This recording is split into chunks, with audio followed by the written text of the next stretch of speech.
ಮಾಂಸವನ್ನು ಸೇವನೆ ಪ್ಲಸ್ ಮಾರಾಟ ನಮ್ಮ ದೇಶದ ಈ ರಾಜ್ಯದಲ್ಲಿನ ನಗರದಲ್ಲಿ ಕಂಪ್ಲೀಟ್ ಬಂದ್.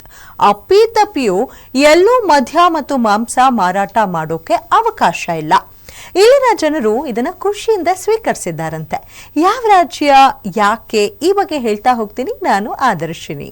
ಹೌದು, ಪಂಜಾಬ್ನ ಆಮ್ ಆದ್ಮಿ ಸರ್ಕಾರವು ಅಮೃತ್ಸರ್ ಸೇರಿದಂತೆ ಧಾರ್ಮಿಕ ಹಿನ್ನೆಲೆಯ ರಾಜ್ಯದ 3 ನಗರಗಳನ್ನು ಪವಿತ್ರ ನಗರಗಳೆಂದು ಘೋಷಿಸಿದೆ. ಅಲ್ಲಿ ಮದ್ಯ, ಮಾಂಸ, ತಂಬಾಕು ಸೇರಿದಂತೆ ಮಾದಕ ವಸ್ತುಗಳ ಮಾರಾಟ ಮತ್ತು ಬಳಕೆ ನಿಷೇಧಿಸಿದೆ. ಕಳೆದ ನವೆಂಬರ್ನಲ್ಲಿ ಅಂಗೀಕರಿಸಿದ್ದ ಈ ಕಾಯ್ದೆ ಭಾನುವಾರದಿಂದ ಅಧಿಕೃತವಾಗಿ ಜಾರಿಗೆ ಬಂದಿದೆ. ಈ ಬಗ್ಗೆ ಮುಖ್ಯಮಂತ್ರಿ ಭಗವಂತ್ ಸಿಂಗ್ ಮಾನ್ ವಿಡಿಯೋ ಮುಖೇನ ಮಾಹಿತಿಯನ್ನ ಹಂಚಿಕೊಂಡಿದ್ದಾರೆ.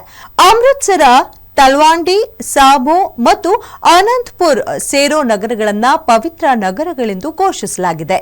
ಈ 3 ನಗರಗಳು ಸಿಖ್ಖರ ಧಾರ್ಮಿಕ ಕೇಂದ್ರಗಳಿರುವ ನಗರಗಳಾಗಿವೆ.